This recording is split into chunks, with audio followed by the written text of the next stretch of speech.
And yes, we are officially live here again. Hello, everybody. This is Gabriel with ODE, Online Digital Education Mastery, Facebook community of teachers that collaborate with teachers to ascend the value ladder. And tonight is episode 70, Thursday, January 7th, 2021. And tonight we have a special guest, an amazing man. His name is Kinsley Grant with Private Practice Revenue Creators. And we're going to be talking with Kinsley on the subject of the process of transitioning from a one-to-one mindset to a one-to-many.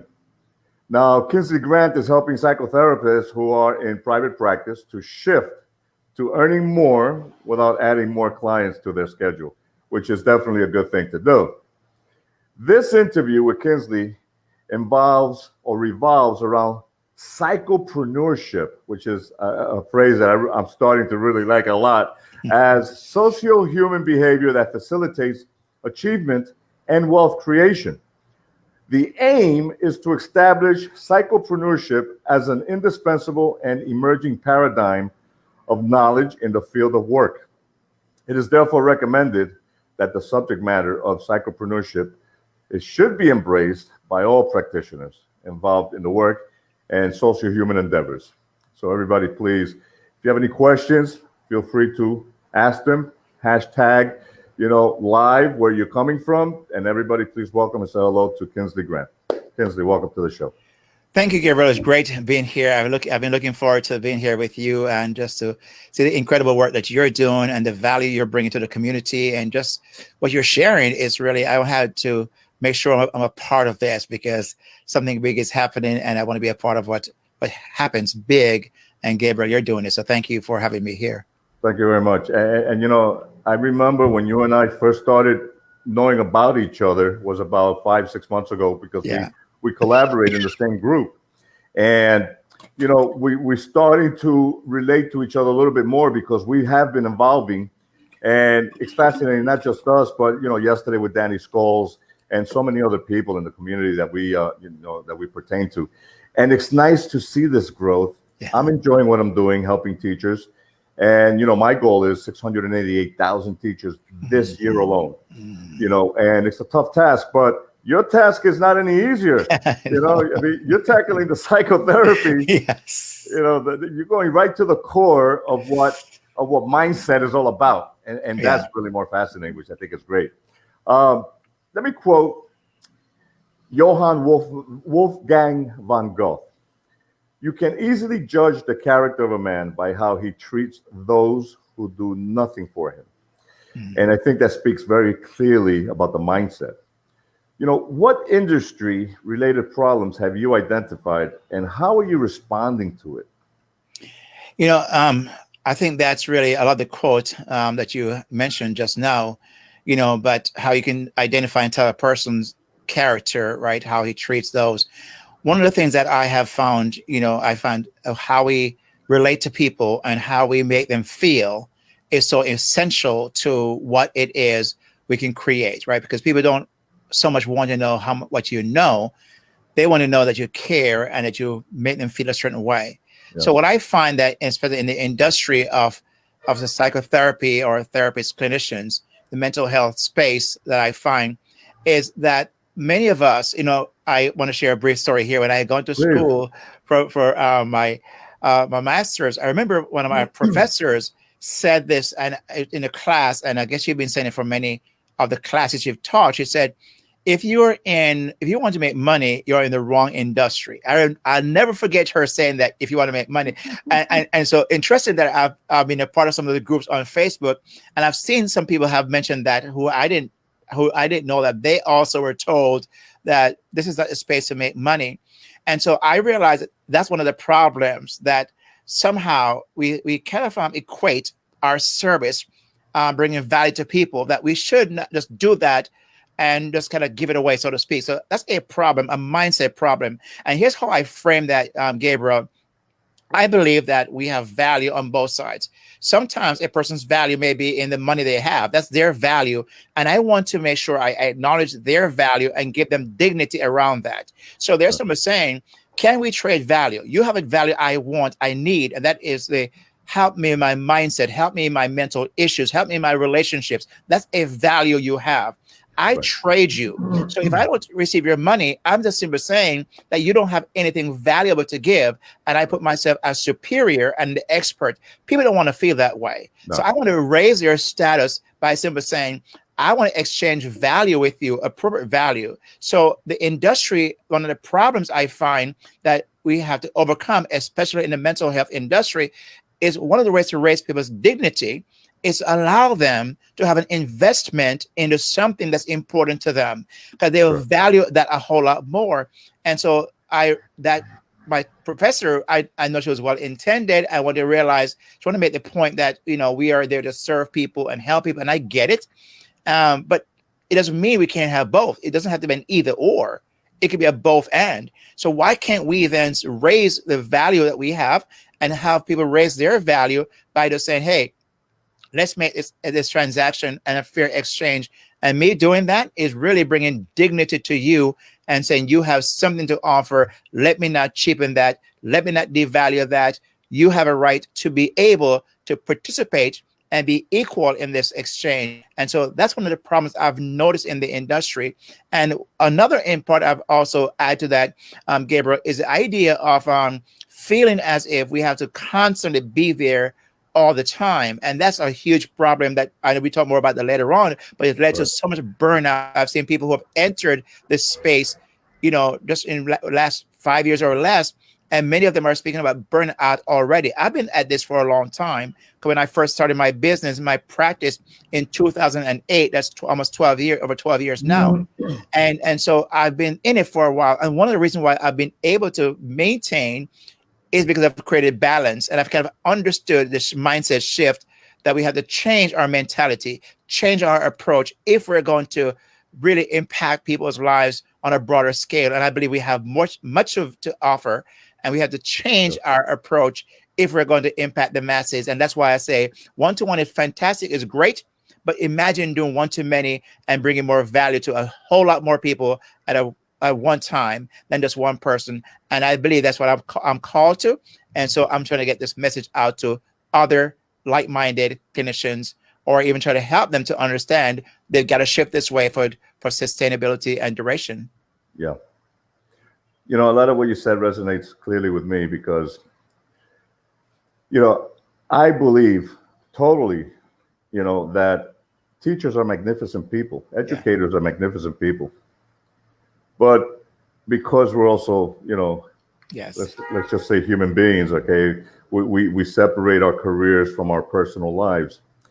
And teachers deal with burnout. Yeah. Teachers deal with, feeling devalued. Teachers deal with feeling uncared for.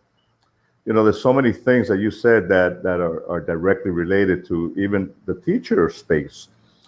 And as I try to deliver my message, I find resistance, which is okay, because, I say this a lot jokingly, you can lead a teacher to water, but you can't choke the crap out of them. You can't force anybody to do what they don't want to do, right? No. However, allowing them to have that epiphany, with the caring, with the nurturing, providing them with that, a pinpoint accuracy of here's really where the problem may lie or does lie. Like we learned yesterday, or I learned yesterday with Danny, about NLP, neuro-linguistic programming, being able to go back down that path in your life to rediscover, where did you deviate? Where did you take that left turn instead of, keep going straight? Because it's a rough way to go.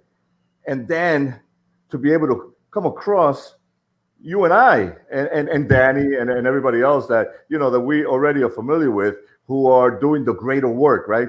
Who are spending their time and dedicating to want to help people who need the help. They know they need the help, but the resistance is there, I get exactly what you're saying. Roy Disney said, it's not hard to make decisions when you know what your values are.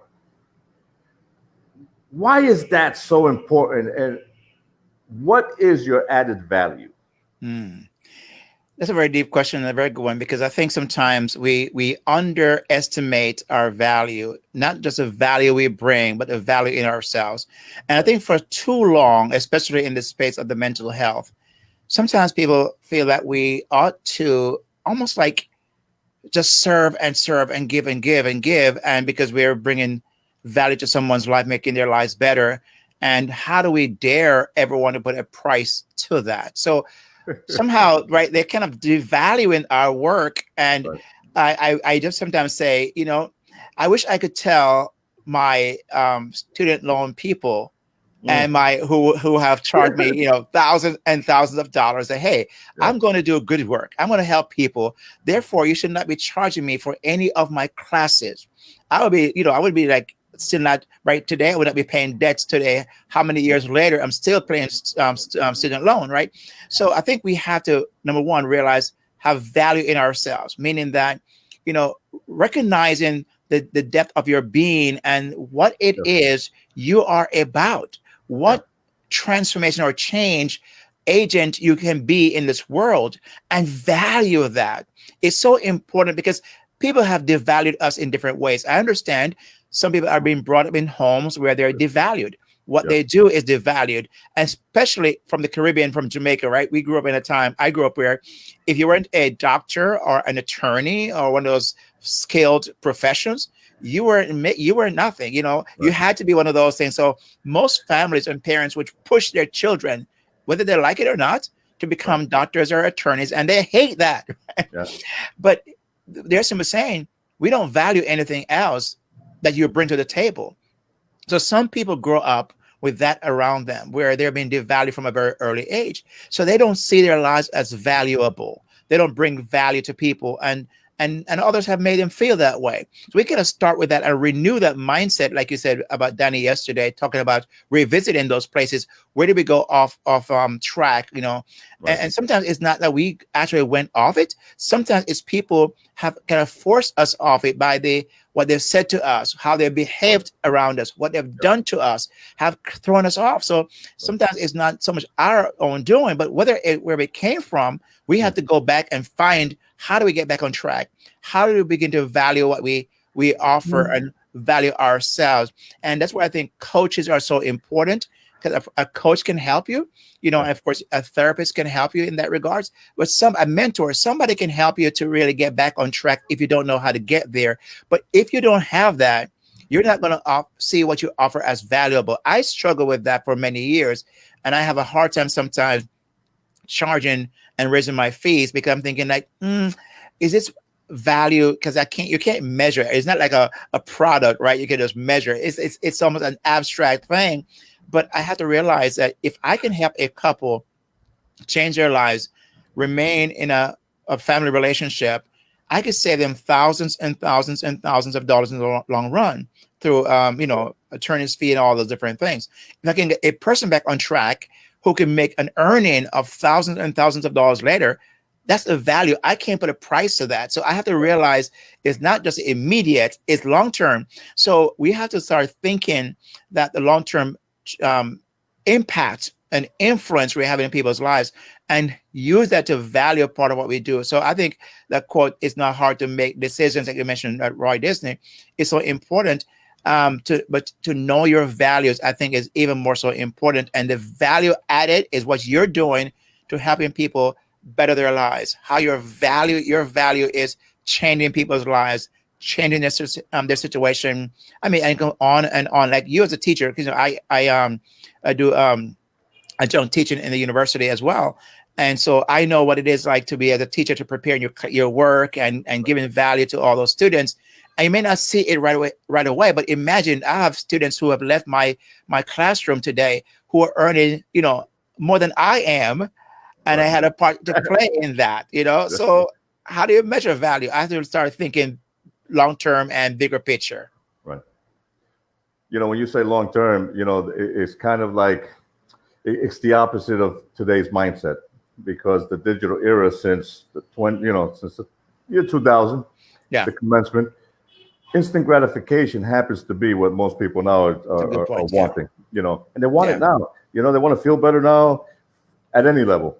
Yeah. And this devaluing factor, this is not new, regardless of how much instant gratification you get. I read a book 2 times actually called The Barbarians of Wealth, which talks about fiat money and how the monetary system has not just devalued money, but it has devalued humanity. Wow. In such a way that we don't understand, the value of a good service, like you're saying, a coaching service, especially for the long term. You have educated somebody to become successful, to make money, but yet you didn't get compensated or rewarded in the same way. So where's the value in that? And it's not new. I mean, you can go back as far as Catherine the Great and know that, value, has been taken away from people. We have been oppressed from that, in the monetary sense. In the human sense, we've been being devalued since, somebody took a whipping, back when, because somebody had to show their force, and impose their will on somebody else who says, no, this is not the way it's going to be. It's going to be this way. And it really is a shame. Yeah. But today, and what I mean by that is this era, this 21st century era, to me, is that shift. Yeah. Where people can really say, you know what, this is a new opportunity for us. We don't have to accept what was pre-1999. We really don't. And I had that mindset, prior to getting involved with ClickFunnels and with Doug Boughton and everything else.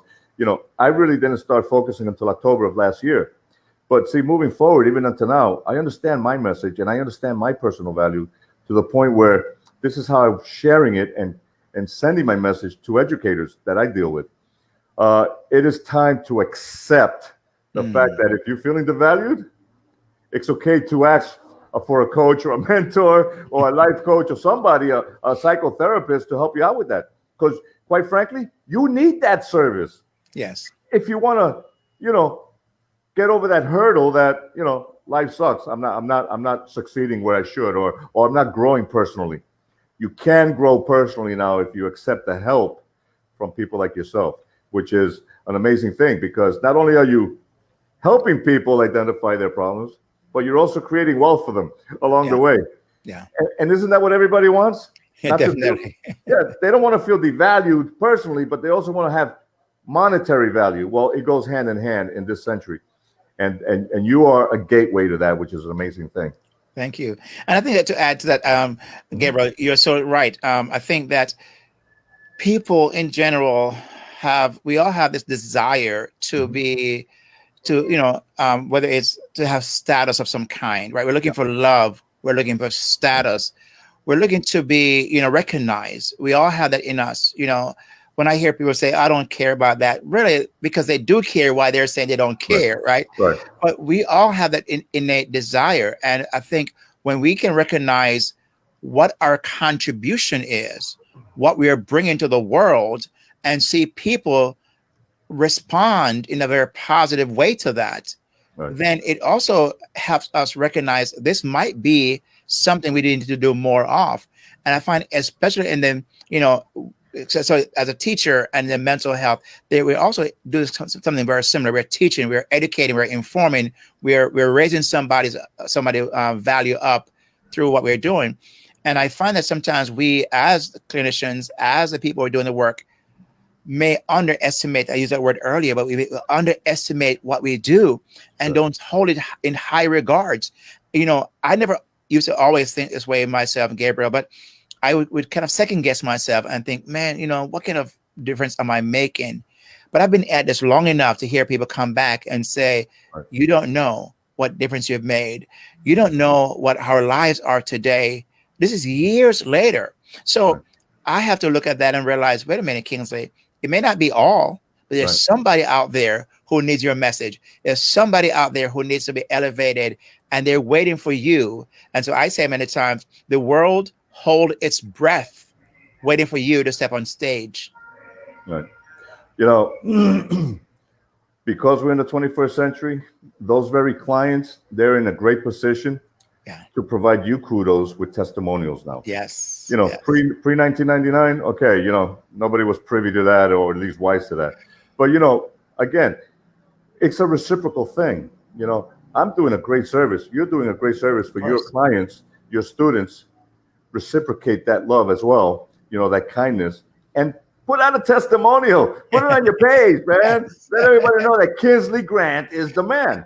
You know, that's really what people should be doing, because that's what I'm seeing at a Yeah. daily basis anyway, you know, and that's a good way now, the reciprocal way of maintaining that positive spin forward, instead of having half a wheel going forward and the other one's just spinning in the mud, you know, Yeah. trying to get out. I do a podcast, and my podcast, The King's of Grand Show, on leadership and emotional intelligence skills. You know, how to help leaders become better at what they do, and become better at relationship management, at decision making, and job performance. Because when they do that, they have a better engagement in the workplace and elevate people to want to be there and just not see them as numbers. And so when I do that, I ask my audience to go to, like, say, Apple Podcasts and leave me a rating and a review. Many times people find my show because they've gone and read those ratings and reviews, and what they hear, they say, man, I want to be a part of that. So I think it's so important what you're just saying. So I was just sharing that to kind of reiterate what you said, how important that is, because people are looking at, we're in a world today where so many voices are out there, and who can you trust? So you really need reliable sources and credible sources to say, this guy, this girl, you can trust them. Here's why. And they're sharing their testimony of why you can trust them as well. We need more of that. And I think as people are offering value and service, it's one of those things we need to ask for, because I believe you're right. People are going to be helped the more they're able to see those testimonials to make better decisions and find the right fit for their lives. Correct. Very true. Like I like to say in my community, this is a community of teachers that collaborate with each other to ascend the value ladder. Excuse me. If you try to compete in my community, I kick you out. Okay. We're sharing the success and everybody goes forward. Yeah. One of the motivational speakers that I've been listening to lately, and you probably heard of him and might have even listened to him, Les Brown. He is an extraordinary, to me, he's like a Southern Baptist preacher from Georgia. He's been around a long time. He's 75 years old. And, he says, and I like this so much because I hear it and it gives me the shakes. It makes me feel empowered. He likes to say, you were chosen to do the greater work. And I really believe in those words. What are 2 or 3 ways that your, therapist community can do the greater work? Yeah. I enjoy listening to Les, and listened to him for many, many years. And, he has, I remember his motivational talks many times has gripped me, and the way he tells stories, and he's an amazing guy. And so I do believe and agree that we have greater work to be done, because imagine, for example, you're working as a therapist with a client one-on-one, or a family, and they're seeing results. They're benefiting from that. They're becoming better, and their family becoming better, and that relationship is becoming better.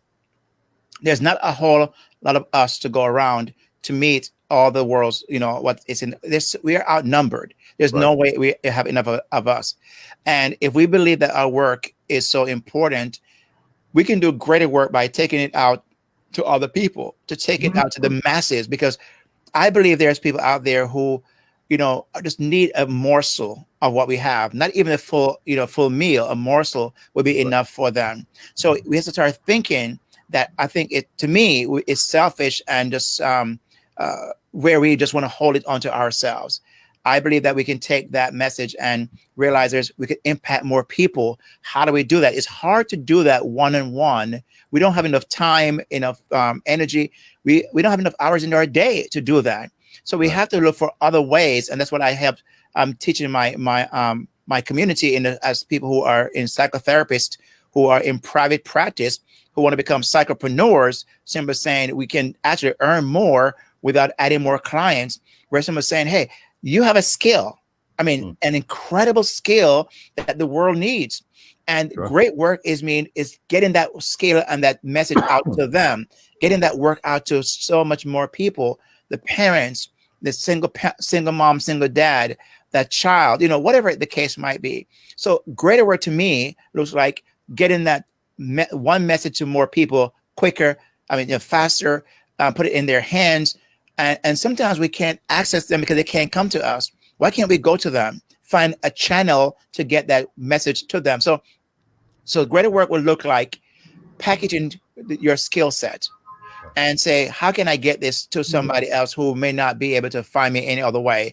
Somebody in another country or another part of our own country here. It could be being able to not only package, but actually find a platform like we're doing here. Because this is great work you're doing here, Gabriel, because you're taking your message to a wide audience. So this is great work because people need to hear that. They need to be challenged. So this is in itself one of those ways to do great work. So, could package your skills, you could get a platform like this and take your message out there. You could also, you mentioned earlier, collaborate your skills because we can't do everything by ourselves, right? So I wrote a book actually a year and a half ago on the whole idea called Emotelligent, which is an emotelligent leader succeed where others fail and become the leader everyone loves and wants to follow.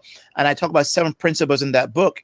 One of those principles that I talk about that's a must-have for all leaders, they must learn how to collaborate or partner. So I say leadership is partnership because what happened is you're able to get more done. You're able to get a broader, other skills come alongside and realize, as you said so well, we're not competing, we're collaborating. We are actually coming alongside to reach more people and we're giving them a variety. So here it is, a Jamaican guy coming alongside Gabriel, and we are teaming up in a sense tonight to do great work and getting this message out on a platform. So 2 of our voices working together can impact more people because I may say something that people resonate more with. You may say something people may resonate more with, but together we're actually giving, offering this option to people, right? So this is great work right here. So I think there's a number of ways, and I've just mentioned 3 things so far, that we as clinicians, we as private practice practitioners, on any other practitioner to do great work is to think about these things, think outside the box, but never forget I think you had a quote one time I saw you mention about, to get someplace fast, go alone. To get there, I forgot how it all went. Go together. To get further, go together. Go together. So I think great work may look like getting to go together, and you can get farther and accomplish more grounds much quicker. So those are ways I believe we can start thinking about greater work. And again, I mentioned about my books. It's another way to write a book, write for a platform, a magazine, write for online platforms that are looking for authors. If you're an author, you may be a podcaster, whatever it is. Those are, to me, is great work that way. Yeah, absolutely. We're on Facebook for a reason, and at least based on my analytical background or data center background, Facebook is one of the greatest platforms right now, and this goes to your one-to-many. Yeah. Facebook has 2.7 billion or more subscribers. That's like 30% of the world population. Yeah. Okay. There's definitely, even if you just take 1% of that 1% is your therapist community that you're looking for. That's your many. And if you are the, psychotherapist who's putting out that message, who's doing the greater work, you are already impacting the many. It's just a matter of time, really. And the collaboration is what's going to allow you to get out there, the testimonials, the people who are resonating with you, your ads, your podcast, all those things are being heard one way or the other. It's just that for the longest, since humanity started, good and evil have been into a heavy battle. And evil, for whatever reason, seems to be always having the upper hand. Mm-hmm. But this is the 21st century. And again, I believe this.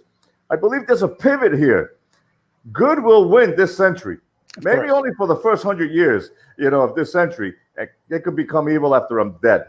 But what I'm saying is, during my lifetime, okay, I really believe, and I see this, where because of the internet, a lot of people scoff at it like, well, there's a lot of bad things going on. Well, there was a lot of bad stuff in the gold rush, at the turn of the 19th century or 20th century. But this is the opportunity for people, because it's the internet, to collaborate. There's less competition. There's only competition because people, they don't have that true value focus. They only focus on one thing, on money, on scamming. But there is a lot more value with people who actually want to do the hard work, the greater work, and bring out a positive message for collaboration. And I'm seeing that. I mean, at least I think I've been seeing that for the past 20 years, not recently. I'm seeing it a lot more now because I'm involved in this arena, and I actually like it.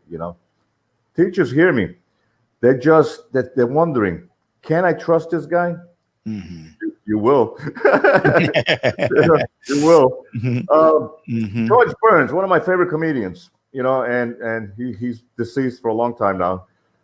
He said, and I quote, "I honestly think it is better to be a failure at something that you love than to be a success at something that you hate." What are some of the benefits to this transition from psychotherapist to psychopreneurship? Yeah, that I love that question, Gabriel, for many reasons. But I think the first thing that comes to my mind, one of the things that we struggle with in our world is that if we're in, I kind of coined this phrase. I say, no show, no dough, right? Yeah. So if you don't show up, there's no money coming in, and so you always have to be there one-on-one. Right. So I'm thinking that, okay, if you want to go on a vacation for a week, you have to start saving up. But during that week, if you don't have some systems in place, you're not making any money.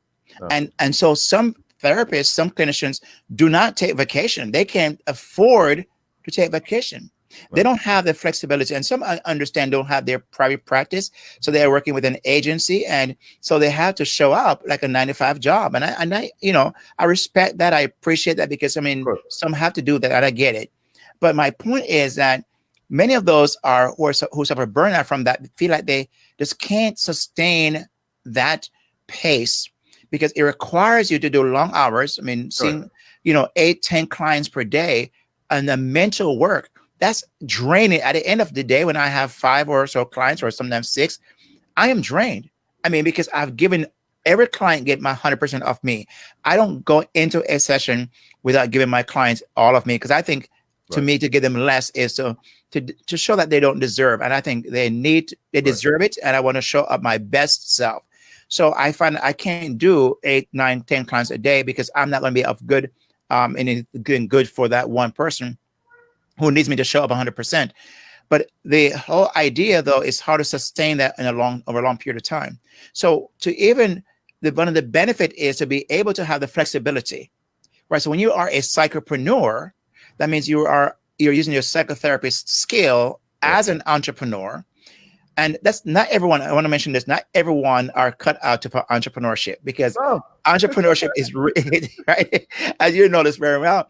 And some people think that, it's just something no, it's not. Everybody is cut out for it. And if you're not cut out for it, it's fine. But I believe if you have a greater value in life, and say your value is freedom, right?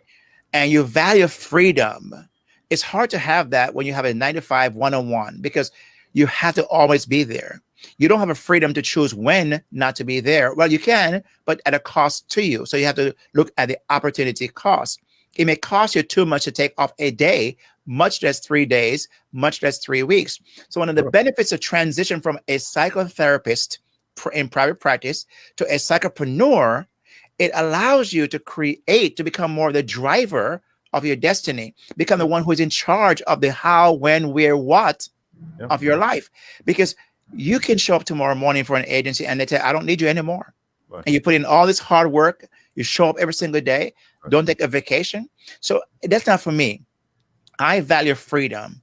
I value flexibility. I value being able to decide when, how, where, and what for my life. I value that. That's a high value for me. Right. And so if you do value that, and you're listening, as you're watching right now, and you value that, then it's hard to do that remaining in the mindset, the work mindset of 9-to-5 one-on-one. And again, I'm not knocking that. I'm just simply saying it's hard to do that. I think one of you were saying, Gabriel, yesterday, or with Danny, or somewhere, about the idea of about a person working a job and really becoming a very financially successful person. It's kind of hard. It's a struggle. It's really, really a uphill, pushing a big rock uphill, and it's such a a hard thing. And very few can do that. But if you can become an entrepreneur and really have the entrepreneurial heart and take your skill set and find a way to package it, how to frame that and give it and deliver that to the masses, you will have a better chance to do these things that we're talking about tonight.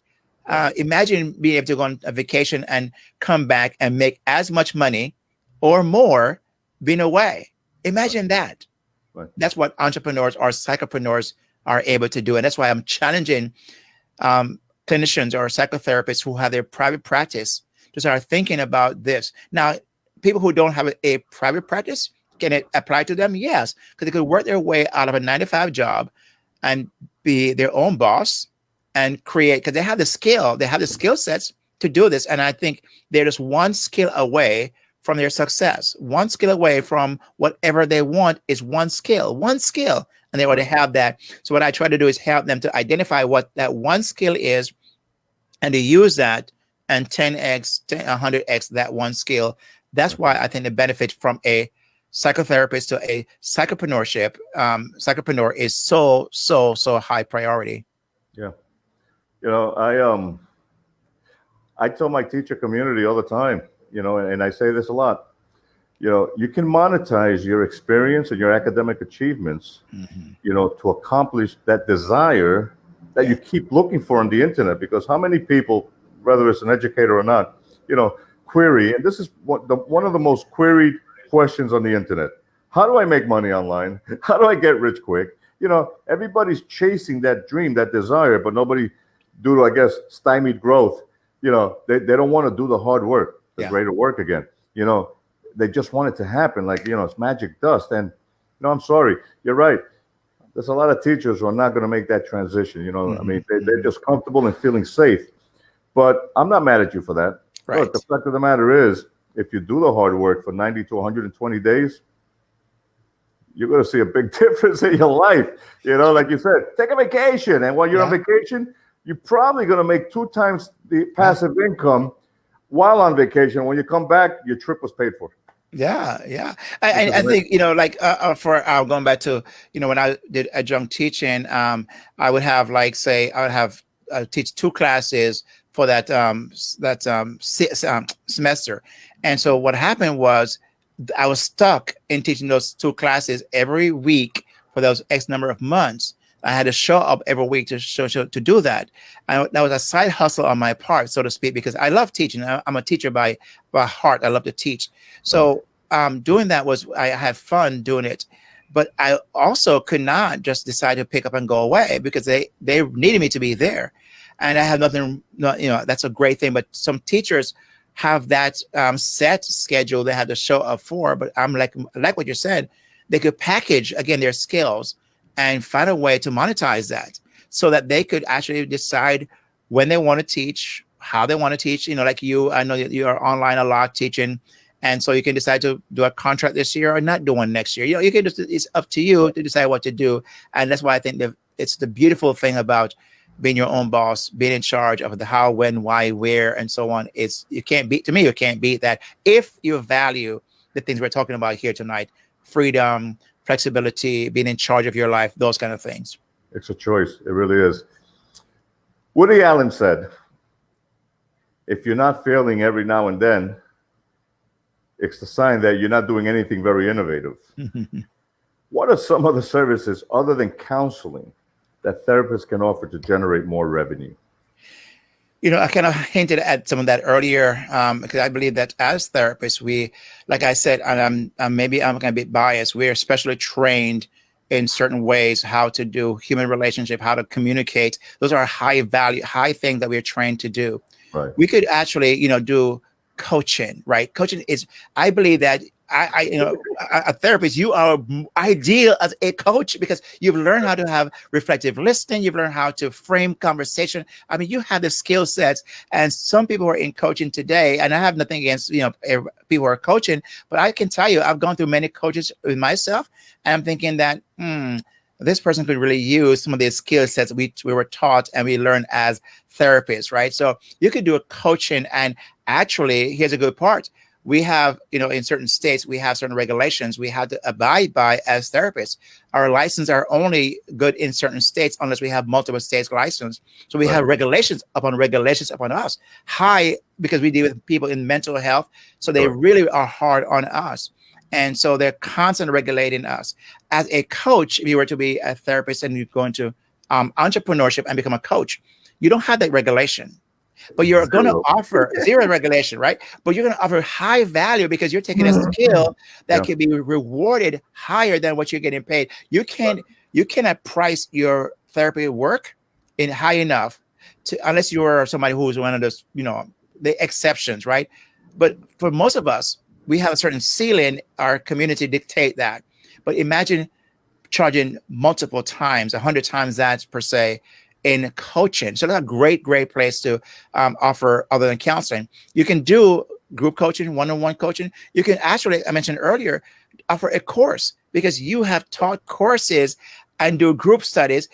Take that and turn it into a course and offer that course to people who could be benefit from that, right? And that's a great way to bring revenue. And so that's why I call our group Private Practice Revenue Creators. So you're creating revenues through that process. So again, coaching, course development, writing books, PDFs, offering audio courses and video courses. I mean, you name it. And that's why I'm inviting other practitioners into my group that I've started. And if you're interested, you can go to KingsleyGrant.com/private practice. And you can just get right there. But that is where we want to do this very same thing of helping other clinicians take one skill, their skill, and package it and have it have multiple returns on them. So they don't have to constantly think about, must I add one more client? I just don't have the bandwidth. I don't have the energy. I want to save you that, my friend. I want to save you burnout. I want to give you longevity. And so this is the way to do it. I agree. Revenue generation, and again, I speak based on a 21st century mindset. It seems to be a lot easier than it was pre-1999. Mm-hmm. And we have the experience. We have the academic achievements. So packaging that in a mini niche educational course, all it takes is 90 to 120 days and a lot of, your own elbow grease. Yes. I mean, that's pretty much what's happening nowadays. And the only reason why we have so many successful people doing it is because they did the long-term, effort. They did the greater work. If you want the instant gratification, if you want to invest $1,000 and make 24 million tomorrow with Bitcoin, good luck. That's right. That's temporary. I'm all for, the long term and delivering that message, the hard way, which is with patience, with care, as I develop myself too, and along the way, generating revenue, based on that niche that we've already learned, just focus on one thing that you're passionate about. Right. That's it. Create that mini course, get it done, because Kingsley Grant is there to give you that kind of support anyway. He's got a community that's going to support you. And then behind that community, he's got the ClickFunnels community probably, which is 1.2 million strong, and what do? Everybody collaborates to ascend the value ladder. And you can't get a better family than that. Really, it is just amazing. Kingsley, I appreciate you in a lot of ways. I'm glad that we had this time to speak live, to get to know each other a little bit better. We talk a lot or support each other, on Facebook, on our community with Doug Boughton, but this is actually the first time that we're having a great talk. I really appreciate that. I'm hoping that we can do it again, whether it's to touch upon another great subject for your community, or whether it's because you and I are just going to have a good conversation privately and see how we're doing. Exactly. But I appreciate you. I think you're doing great work.